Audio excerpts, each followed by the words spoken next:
우리 22절을 같이 읽읍시다. 시작.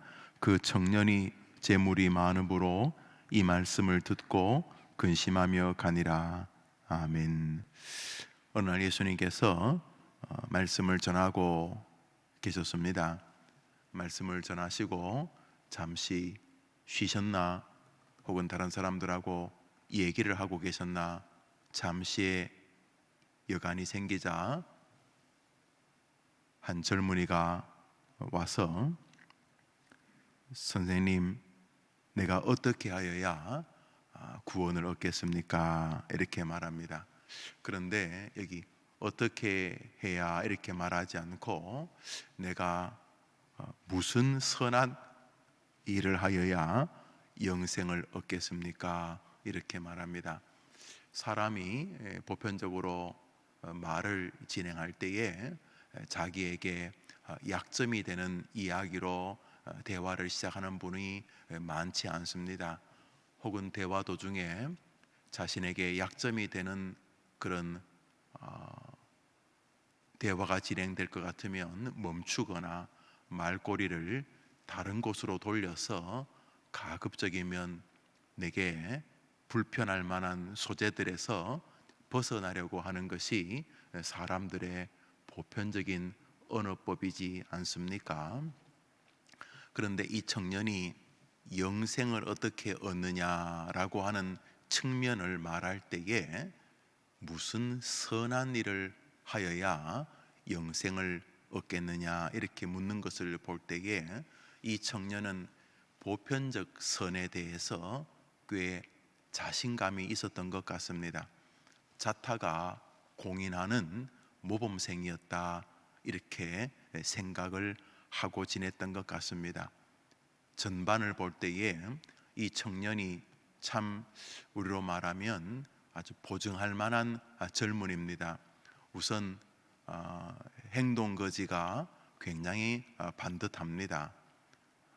그리고 어릴 때부터 부모님이 부자여서 그랬는지, 아니면 젊을 때에 남들이 모를 특별한 발명을 했는지, 여튼간에 젊은 친구가 안팎이 굉장히 정돈되어 있을 뿐만 아니라 부자였다, 이렇게 말합니다.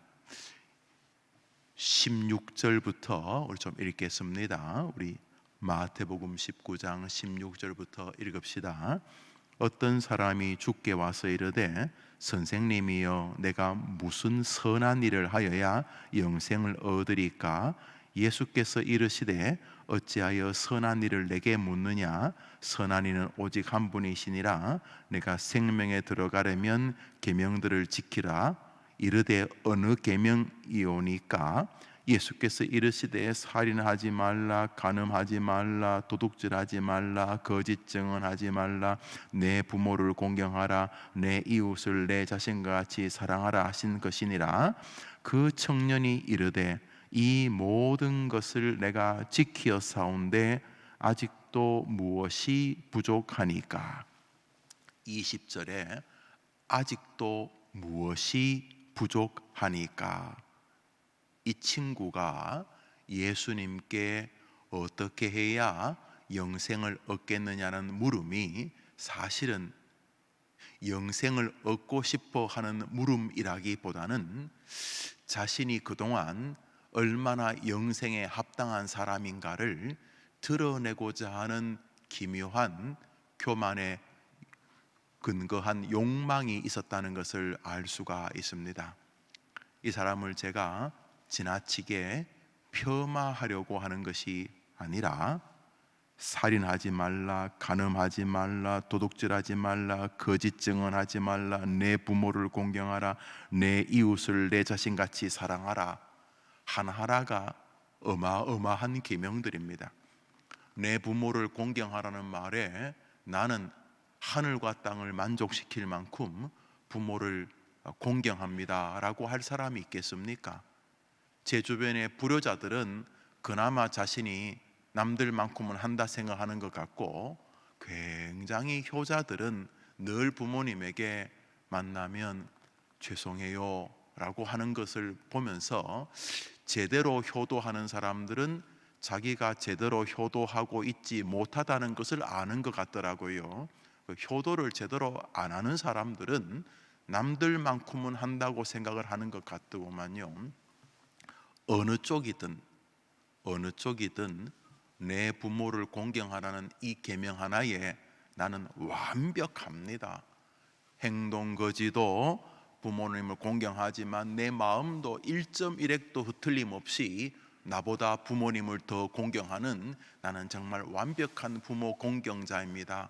이렇게 말할 수 있는 사람이 글쎄요, 효자, 효부, 무슨 그런 상을 받은 사람이라 한들 그럴 수 있을까 생각이 듭니다. 조선시대에 왜 부모님 돌아가시면 3년장을 하고 심지어는 부모님 무덤 근처에 조그만 움막을 지어서 거기서 살기도 하고 그러지 않습니까? 지극히 부모를 모신 양반들조차 돌아가시고 나면 불효자라고 머리 풀어 제치고 그렇게 하지 않았습니까? 예수님 모르던 사람들도 효라는 말 앞에 누가 나 완벽합니다 이렇게 말하기가 거의 불가능하지 않겠습니까? 그런데 이 청년은 완벽하다는 것입니다. 아마도 그랬던 것 같아요. 이 청년 스스로가 그저 부모님에게 마음을 다 드렸던 것 같아요. 모든 면에서. 그저 부모님이 아이고 이제 그만해라 할 만큼 이 청년은 효자였던 것을 저는 인정합니다. 그럼에도 불구하고 뒷구절입니다. 내 이웃을 내 자신과 같이 사랑하라. 아마 이 친구는 주변에 있는 고아원, 또 양로원, 경로당, 또 무슨 요즘 많지요. 소수자라고 하는 약자들. 이 사람은 정말 최선을 다해서 텔레비전 켜면 나오는 수많은 좀 이렇게 도움을 달라고 하는 그런 단체들 있잖아요. 무슨 뭡니까? 생각도 안 나는데 하여튼 애들을 도와주자. 요즘은 북극곰을 도와주세요. 그런 것. 하여튼 무슨 가난한 자를 돕자. 전쟁 고아를 돕자. 미망인을 돕자. 전 세계에 있는 난민을 돕자. 이런 하여튼 텔레비전에서 돕자는 거 나오기만 하면 전화를 들어서 한 달 봉급을 막 주는 그런 삶을 살았나 봅니다. 여튼간에 이 청년은 예수님이 하신 모든 말씀에 자신이 있었던 것 같습니다. 사람의 자신은 보편적으로 비교해서 오지요. 내가 저 사람보다 조금 더 키가 크다, 그럼 내가 키가 크다고 생각을 하죠. 내가 저 사람보다 키가 작다, 내가 키가 작다고 생각하죠. 우리가 비교할 사람이 아무도 없으면 내가 키가 큰지 적은지 모르겠죠. 지구상에 나 혼자밖에 없으면 내가 큰 건지 작은지 모를 것 아닙니까? 이 청년은 부자인데다가 주변 모든 사람들을 볼 때에 자신이 훨씬 더 이런 면에서 더 인격적이다 그렇게 생각을 한 것 같습니다. 정말 이 청년 보통 청년이 아닙니다. 이 정말 대단한 청년입니다. 이 청년이 말합니다. 그거 다 지켰고요. 이제 뭐가 더 필요합니까? 이 말 앞에는 겸손함이 아니라고 말할 필요까지는 없겠지만 이 청년이 지금까지 자기 자신을 어떻게 생각하고 살았는지를 알 수가 있습니다. 이 청년은 말은 안 해도 나 대단한 사람이야. 너희 같은 이류 인간들하고 난 달라. 나는 대단한 사람이야. 이런 생각을 가지고 있었습니다. 그것이 결국 갑자기 나타난 젊은 종교 지도자 예수를 볼 때에 조금 자랑도 하고 싶었던 것 같습니다.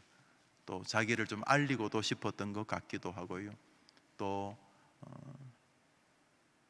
예수님이 바로 당신 같은 사람이 영생을 얻을 사람입니다. 이렇게 도장도 한번 확인하고 싶었는지 모르겠습니다. 그때 예수님께서 이 사람에게 이렇게 말씀하셨습니다. 21절 그리고 그 청년의 최종적 반응 22절입니다. 읽읍시다. 시작. 예수께서 이르시되 내가 온전하고자 할진대 가서 내 소유를 팔아 가난한 자들에게 주라. 그리하면 하늘에서 보화가 내게 있으리라. 그리고 와서 나를 따르라 하시니 그 청년이 재물이 많음으로 이 말씀을 듣고 근심하며 가니라. 최종적 발걸음에는 무거운 납덩이 같은 근심이 그를 눌렀습니다. 너가 온전해지고자 하는구나. 좋다. 자, 너가 재물이 많으니까 그거 가난한 사람에게 주고 너는 나를 따르라. 이렇게 말했을 때 방금 읽었던 구절 앞까지는 자신이 충만했는데, 자기 자신에 대해서 자긍심이 가득했는데, 예수님의 그 말씀을 듣는 순간 그 청년의 마음에 기쁨이 싹 사라졌습니다. 그리고 지금까지 자기가 했던 모든 일들 속에서 자신이 너무도 멀리 떨어져 있는 연약한 인생이라는 것을 확인하게 되었습니다. 욕심, 그동안 자기를 뽐내고 싶었던 밑에 흐르고 있던 자긍심, 모든 면이 예수님 앞에서 발가벗겨지게 된 것입니다. 이 청년은 자신의 재산을 보존하는 범위 내에서 자랑하고 싶었던 것입니다. 자신이 가지고 있는 즐거움을 포기하지 않는 범위 내에서 정서적 유희를 누리고 있었던, 남들이 착한 사람이라고 말해주는 것을 즐겼던 것이죠. 철학적 유희였다고 할까요? 이 사람을 저는 나쁘게 생각하지 않습니다. 이 정도로 살아도 세상은 많이 좋아질 것 같은 느낌이 드니까요. 오늘 성경은 이 에피소드를 우리에게 보여주시는 이유가 무엇입니까? 인간의 됨됨이에 관한 것입니다. 만일 오늘 이 성경을 읽고도 자기가 굉장히 주님 앞에서 괜찮은 사람이란 생각이 드는 사람은 성경을 전혀 읽은 것이 아닙니다. 오늘 성경을 읽고 나서 와, 인간이 이렇구나, 이것이 오늘 본문이 가져야 될 첫 번째 정상입니다. 다시 말해 우리 가운데 그 인격의 됨됨이를 통해서 우리 주님의 거룩한 영생을 얻을 사람이 없다는 뜻입니다. 오늘자 날주 창세기입니다. 창세기 20장입니다. 오늘자 날주 창세기 20장입니다.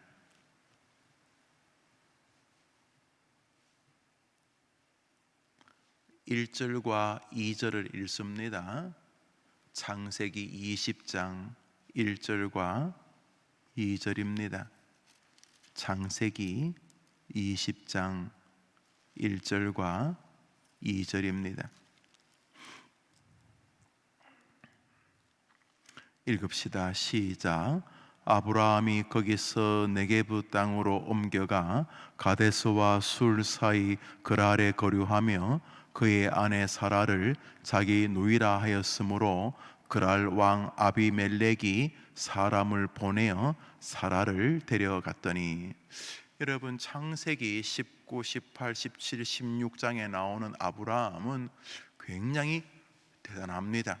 자기 조카가 그돌라오메를 비롯한 여러 왕들에게 붙잡혀 갔을 때에 집에서 기른 군사 몇백 명을 데리고 가서 그 대군과 싸우고 그 조카와 재물들, 또 그 주변에 소돔에 있던 백성들의 어떤 백성들, 또 백성들의 재물들을 다 데리고 옵니다. 그러니까 이 아브라함이 대승을 거둡니다. 모두가 다 벌벌 떨 때에 아브라함이 가서 대승을 거두고 돌아오면서 멜기세덱 제사장을 만났을 때 하나님 앞에 제물을 드리면서 이 전쟁의 승리가 하나님의 은혜의 결과입니다 라고 말하지 않습니까?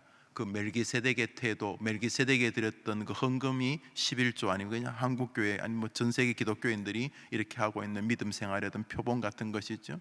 자, 그렇게 하나님을 하나님으로 공경하는 것이 아브라함 아니었습니까? 그래서 히브리서 기자는 아브라함이 멜기세덱에게 예물을 드린 것을 그 그리스도 전능하신 제사장 앞에 우리가 예배하는 태도로 이렇게 비유하고 있지 않습니까?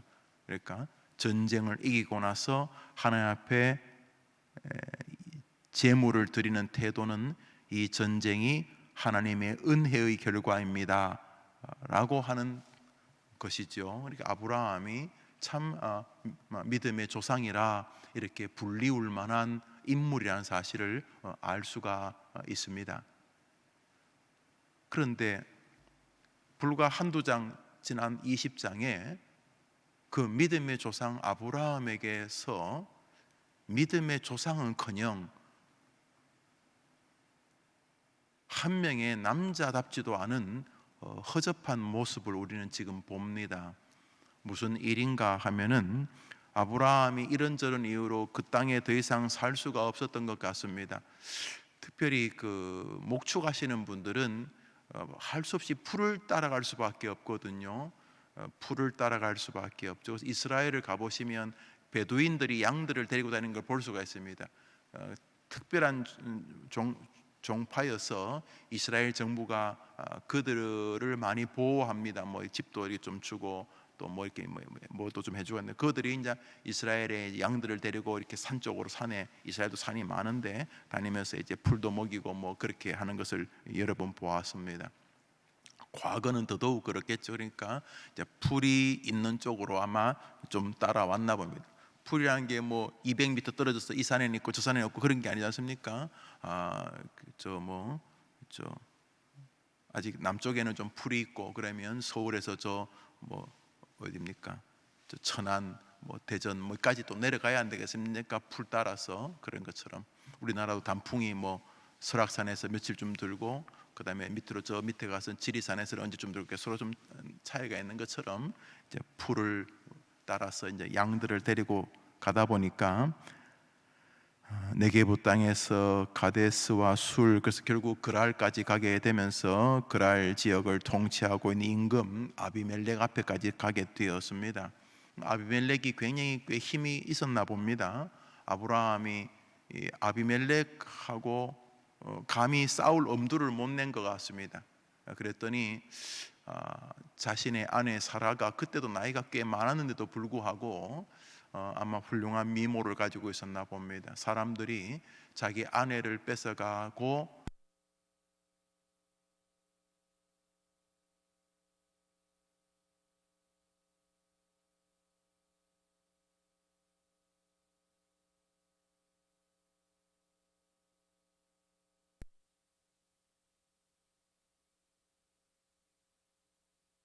합니다만 말 같지 않은 소리죠. 그렇게 해서 임금이 자기 아내를 빼앗아 갑니다.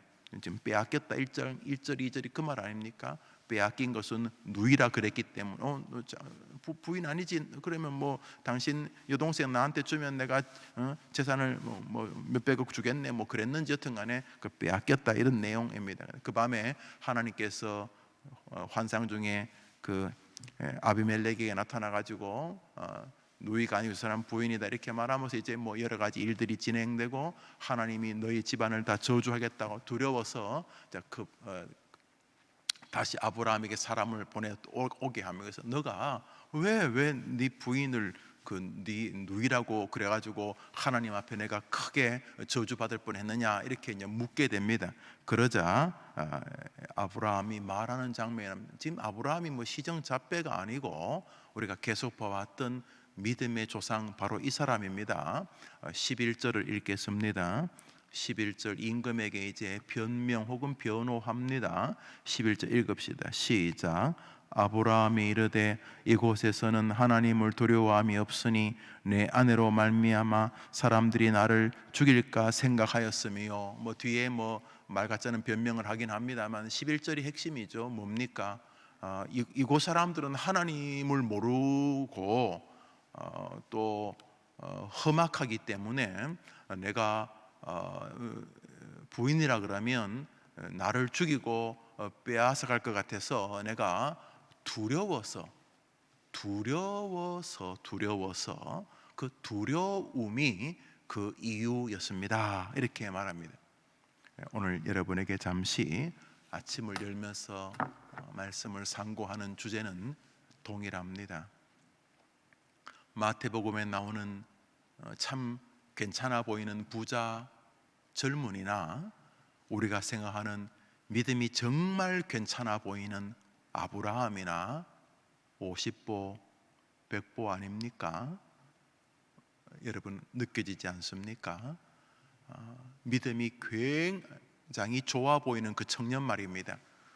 그 뭐 거의 모든 계명을 머릿속에서 가지고 있고 머리에만 가지고 있고 말만 하는 게 아니라 이 신앙이 체화되어서 삶 전반에 그 계명을 그대로 준행하고 있다고 자기도 느끼고 다른 사람도 그렇다고 말해줬겠지요.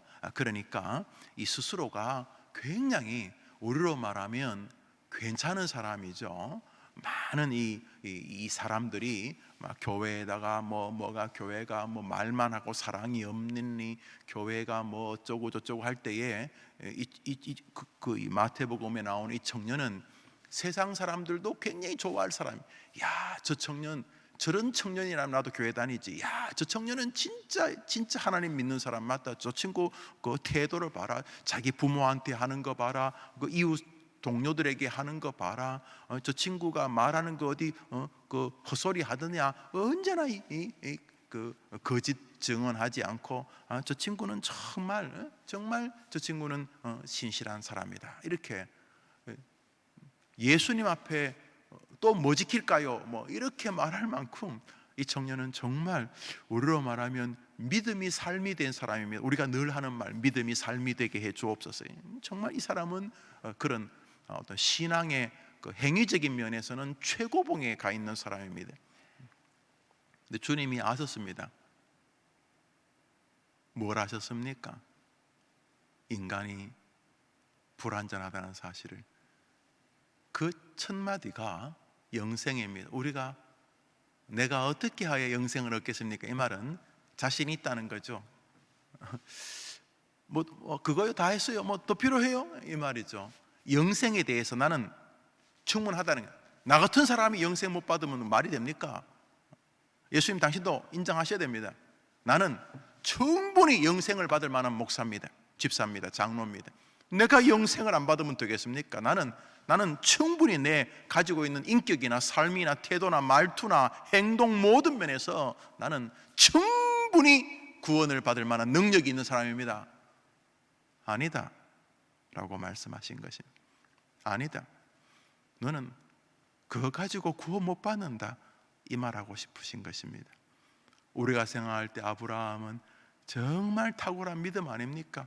그 얼마나 탁월한 별명을 붙였습니까? 믿음의 조상, 또 하나님의 벗. 이야, 이거 뭐 정말 대단한 사람 아닙니까? 믿음. 그는 주님의 말씀 하나 따라서 기꺼이 자기를 고향을 뒤로 하고 주님을 따라 나선 사람입니다.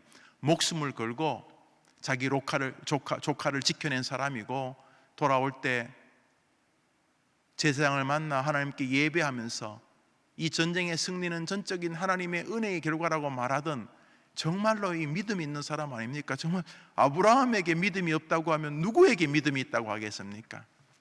그 탁월해 보이는 아브라함도 오늘 성경에서 하나님이 아니라 사람을 두려워하면서 하나님에 대한 신앙이 흔들리는 모습을 보고 있지 않습니까?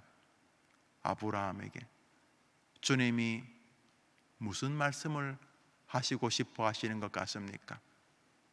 아브라함 창피 주기? 그러는 것 같습니까? 아브라함 골탕 먹이기? 그런 것 같습니까? 아닙니다. 하나님은 우리가 그런 사람이라는 것을 알기를 원하십니다.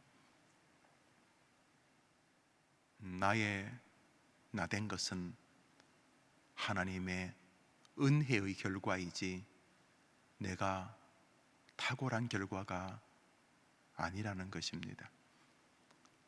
예배 드릴 때 은혜를 받으십니까? 남들보다 은혜를 잘 받을 수 있는 종교성이 내 안에 있어서가 아니라 하나님이 여러분에게 은총을 베풀어 주신 결과인 것입니다. 조금이라도 선한 일이 여러분에게 있습니까?